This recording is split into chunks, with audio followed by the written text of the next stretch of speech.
I know you're wondering, is this the video where I'm finally going to learn how to crochet? Back in 2023, I had no idea how to crochet, and I was in your same shoes, trying to piece together YouTube videos and blog posts and even Reddit threads, trying to figure out how to crochet, because, well, I needed something to keep my hands busy. And I was so overwhelmed and so confused that it may or may not have made me cry a couple times. So I'm making this tutorial because I'm living proof that it's possible to learn how to crochet on the internet. I'm just trying to eliminate the pain for you and make the tutorial that I wish I had first encountered during this process.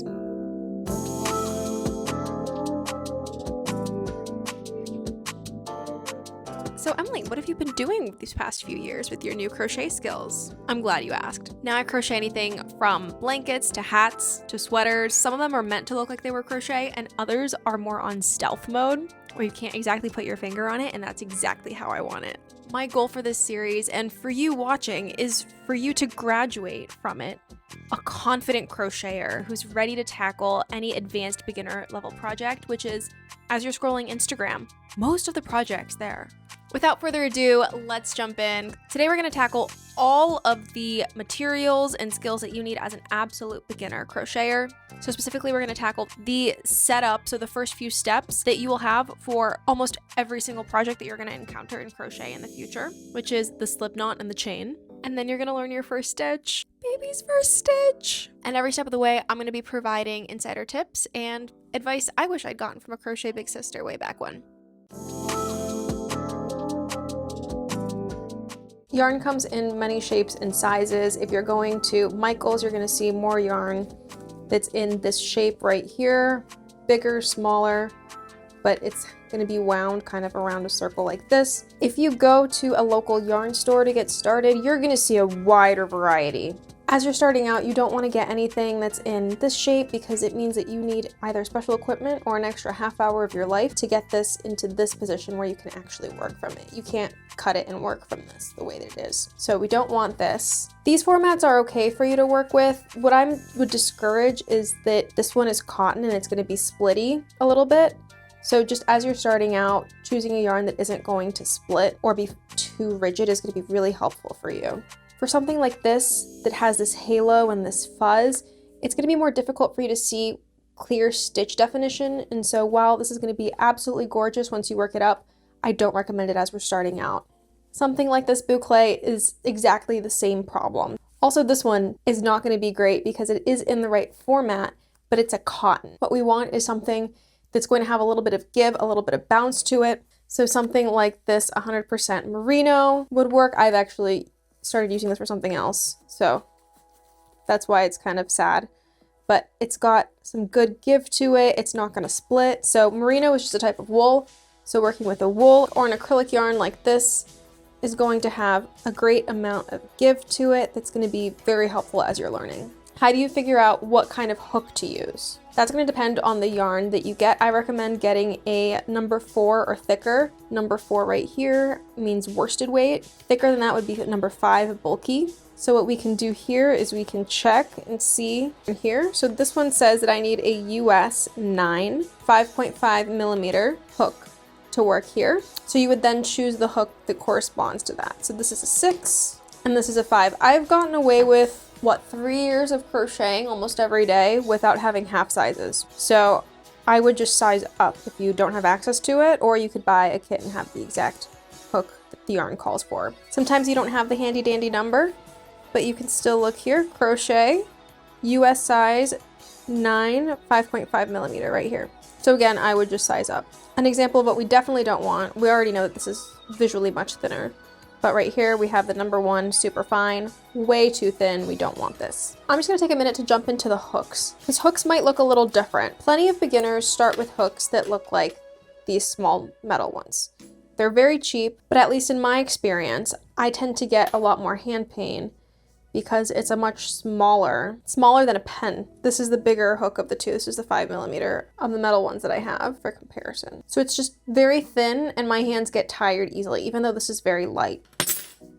I like these. These ones are from Clover. They've got this rubber grip that is very similar actually to my favorite pen. If you look at up here, the width where you're actually going to be holding, it's about the same size as the pen. And this is why I love it so much. There are also really nice and pricey ergonomic hooks that are actually thicker than a pen that you can hold, and it's supposed to help you be able to crochet for longer without pain. This has been a happy medium for me in terms of price and comfort. I don't think you can go wrong with these. I'm going to be using some scrap yarn that I already have, so I don't have to open one, but I'm going to be using the 6mm hook. You also need a pair of scissors and a tapestry needle. I like these ones with the opening eyelets right here, because it's easy to thread in yarn of different sizes instead of having to try to thread something through the eye of a needle. Close it like that. It does get stuck a little bit, but nothing's perfect. And then you can get stitch markers. I like the ones from Clover. This one is not necessary, but this is going to make your life so much easier. If you're feeling a little overwhelmed and don't know where to start, I have linked everything that you need in the description below if you want to just go on Amazon and order them. And my last little piece of unsolicited advice before we jump in, these tapestry needles disappear like crazy. It's almost as if they get eaten by the couch cushions. So whenever I'm not using it, I don't even put it on the desk. I want it in the little plastic that it came from because this is more visible, and I want it in my little pouch. I already lost the other one, so that's from experience. Today we're going to be making a little square, which is called a swatch. It's basically a little rectangle or square where you're practicing a certain stitch. As you become more experienced, you'll do it for many reasons beyond just practicing a stitch. You want to see how thick a yarn is going to be worked up. You want to see how it behaves. You can see how this one kind of curls a little bit. You will have tons of these around your house. And this is actually one of my first swatches that I pulled out of my basement to show you guys. So you're ready for step one, the Slipknot. First, I'm going to show you the way that I learned it and do this automatically, and then I'm going to show you an easier version. So I'm going to hold it in my right hand with a long tail because I want to be able to weave in this end. I basically want to hide it afterward, or I want to use it to tie another piece of a square to the square. I'm going to secure both sides of the yarn with my fingers underneath. I'm going to grab my left hand and pinch through, and now I'm just going to twist my wrist down so I have an easier view. I create an X by twisting my right hand, and I use my index finger and my thumb that was pinching to grab that top piece of yarn. And then I'm still holding on to the bottom fingers here, and I'm still pinching, and I'm just going to pull my hands apart. Now you have your loop. That's your slip knot. The easier way of doing it, yarn in your right hand again. You're going to leave a long tail again. You're going to secure it between your thumb and your index finger, and you're going to wrap around twice. And then you're going to secure it with the rest of your fingers. You're going to take the one on the left, you're going to pull it over the one on the right, and then you're going to take the one that was pulled over, and you're going to bring it all the way around your finger, and then you're just going to pull it tight, like that. So let's try that again. The tail is facing my left hand. I secure the tail with my thumb and the rest of my fingers on the bottom. I wrap around twice. The left wrap around, I bring over. I now take the next one and I take it all the way around my finger. And then I'm just going to extend and pull it tight, like that. And now you have your slip knot. Same exact way. Almost every single project that you start in crochet is going to start with a slip knot. So taking the time to learn how to do it is going to be so helpful. I know the other way was a little confusing, but once you get the hang of it, you can do it with your eyes closed, and it takes, I don't even know how many seconds that is. So now let's jump into making your chain. So you can see here that I have a loop. It can be big, it can be small. I'll make it exaggeratedly big. Here's a big loop. Once you thread in your hook, you're just gonna pull. Just try pulling both. One of them is gonna make the loop bigger and the other one is gonna make it smaller. You want the loop to be able to travel snugly, but easily, up and down the hook. So you don't want it to be so tight that you can't bring it down, because this is where the actual 5.5 millimeters is. This end is thinner so that it's easier for you to actually crochet with. This is your tail. We don't really want to address it right now. Now, in terms of holding your hook, I like holding it kind of like a knife. So it just rests within my fingers like this. I've seen many people, especially in Latin America, learn how to crochet with a pencil grip. So try either way and let me know which one you prefer. Whichever way you're holding it, you're going to want to hold tension in your left hand. So you're going to want to yarn over and pull through to make your first chain.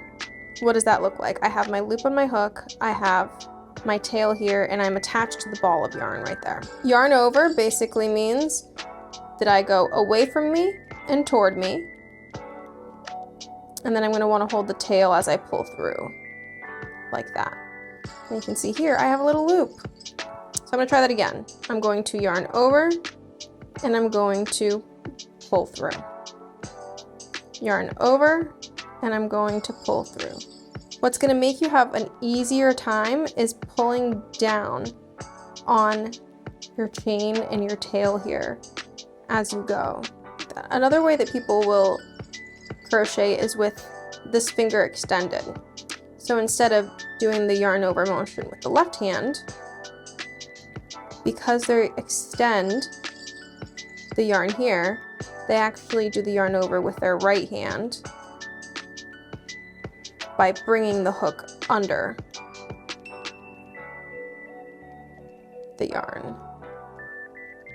So you can figure out what works best for you. If you want to hold the loop as you move your yarn with your left hand and then grab your chain again and pull through, or if you want to extend that finger and move your hook instead, you can do both. As you become a speed crocheter, you can see that the second way becomes much easier, but you don't have to. Now, even here with my example, you can see that there's a difference in tension. These loops are bigger than these loops. These are nice and tight, and you can see how there's extra room here. That's the difference in tension from yarning over and pulling through and yarning over and pulling through, where I'm being looser and having this tension here, kind of like a violin string or a guitar string, like so, and pulling down. As you crochet, you want to have even tension. You don't want to be too tight. But as you're starting out, it's very normal to have these variations as you play around with what works and you build that muscle memory. So just in playing around, I have 20 stitches here. What is a stitch? Each stitch is one of these V's. So that's a chain stitch, that's a chain stitch, that's a chain stitch, that's a chain stitch. If you're looking at yours and it doesn't look like that, it's probably because you're looking at the back and you can see the bumps instead. So you want to flip it over so that you can see the V's. Whenever you're crocheting and you're going to turn in the stitch that I'm teaching you, you want to have n plus 1. So the number of stitches you actually want plus 1. So I have 21 now. And now I'm going to work on my first row. So I'm going to skip the first chain. So the one on the hook doesn't count. I'm going to skip this first one and I'm going to go into the next one. Right here to the top one. And it's going to look like this. I have the original one and I have where I just stuck my hook into. I'm going to yarn over like we did for the chain and pull through just one of them. Okay, now that I have 2 loops on my hook, I'm going to yarn over and pull through both of them. And that's a single crochet, that's your first stitch. So I'm just going to put a stitch marker right here. I got a DM recently from someone who had just started to crochet, and they asked about how the stitches weren't aligning, how the edges of what they were working on weren't straight. And my guess is that the culprit is this turning chain right here. They might not be working into it or they're going beyond it. So that's why I'm going to mark it here so that we can have a guideline as we get started. As you become a more experienced crocheter, you definitely won't need this. So let's keep doing more single crochets. So we're going to come up here to our next stitch. We just worked into this one, that's why it's bigger.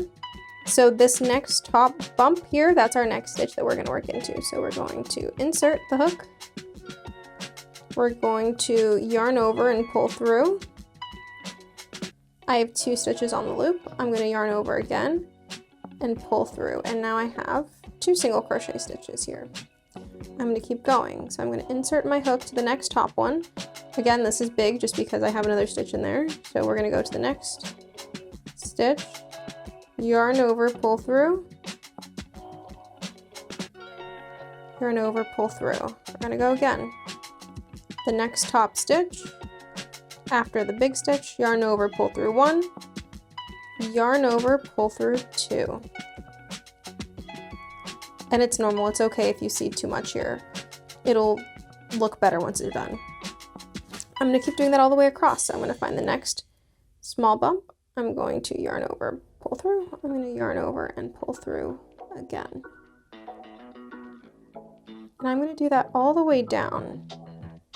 All right, now I'm at the end. What am I going to do? I only have 1 more loop left. I'm going to crochet into it the same way.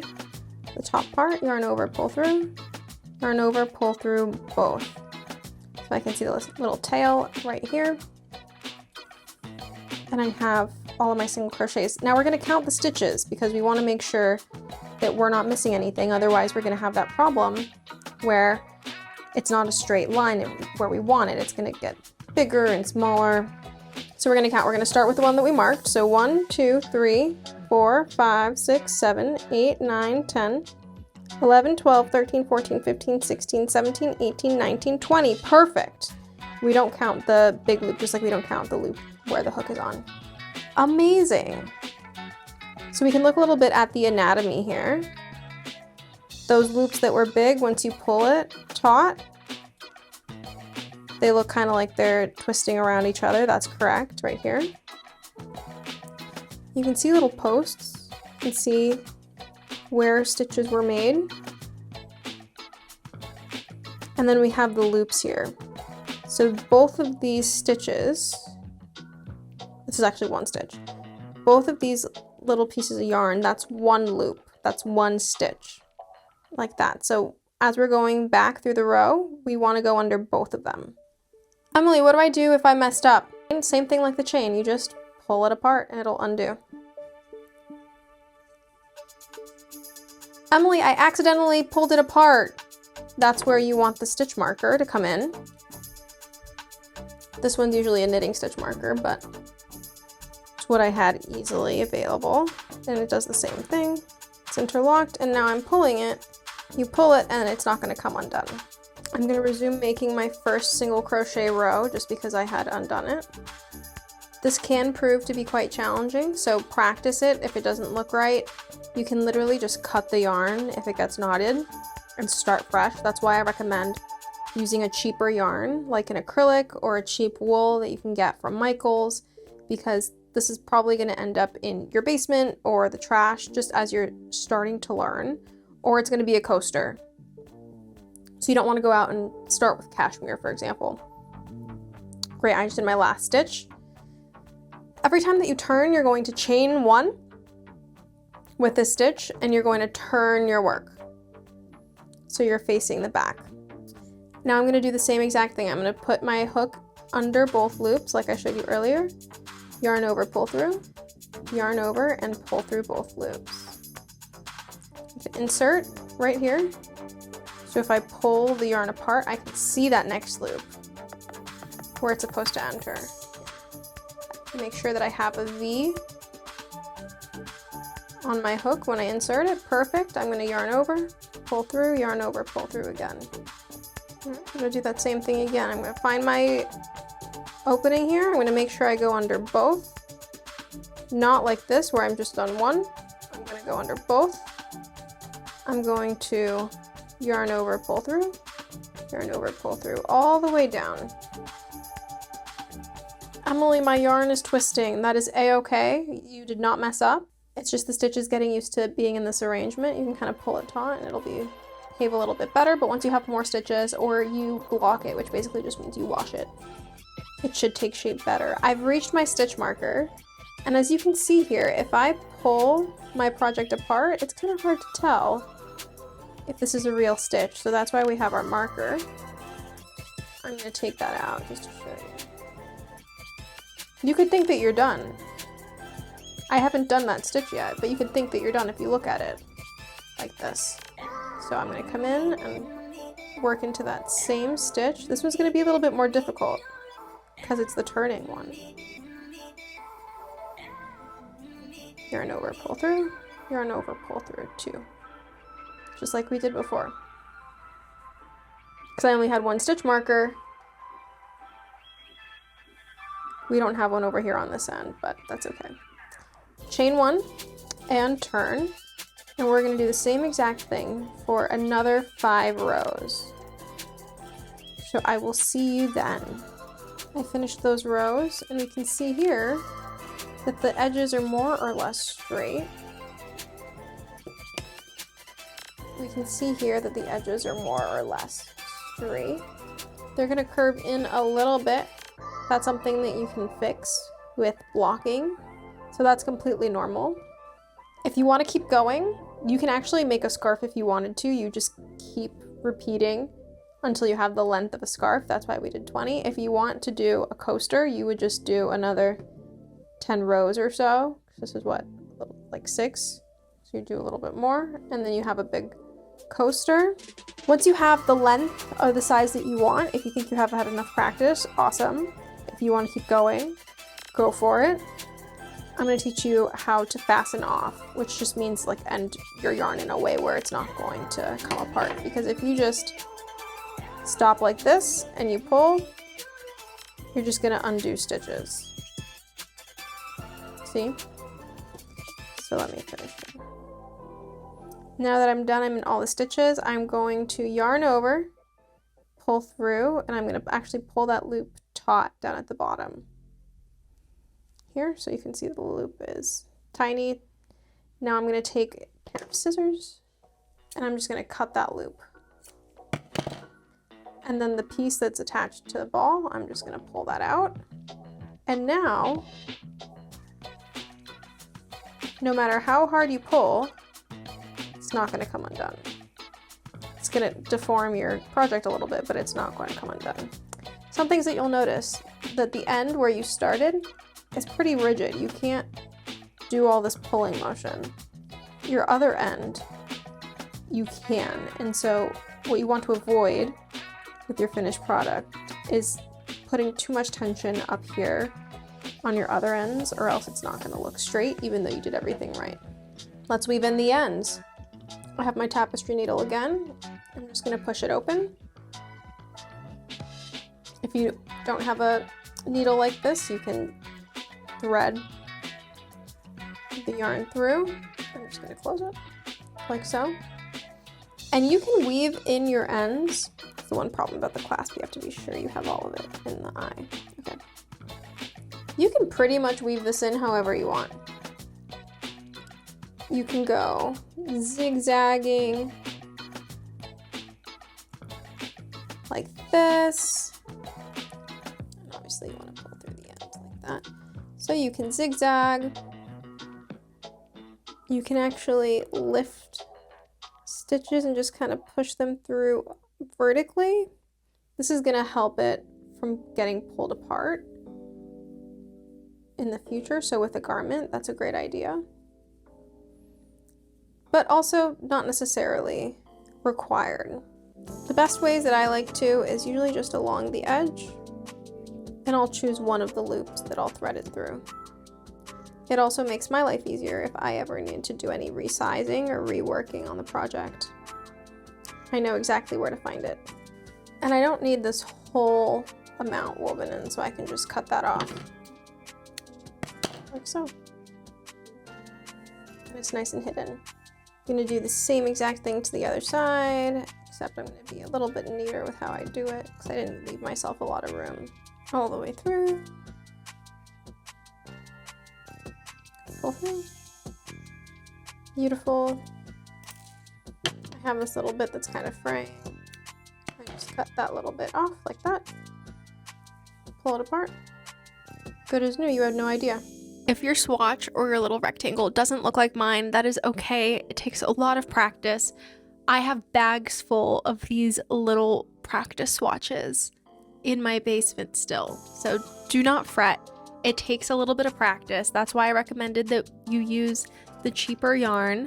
Throw on a movie, practice your chains, practice your slip knots, practice your single crochet, because these are the foundations of everything that you're going to work on in crochet. My goal is for you to finish this crochet series as a confident crocheter who's ready to tackle the world. And you've done so well. You've taken the biggest, toughest step in doing that. So give yourself a pat on the back. To make sure you come back to this course, give this video a thumbs up and subscribe to my channel, or better yet, open the link to the next video so it's open for tomorrow. And let me know if you have any questions in the comments. I genuinely want to see your progress and see you grow.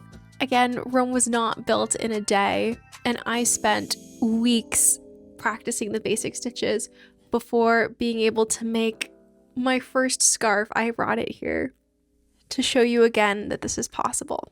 So in the next video, we're going to be tackling the stitch that I used for my first scarf, and you're going to learn the skills that you need. You'll be wearing your own handmade scarves, hats, sweaters, blankets, you name it, soon enough. I'll see you next time.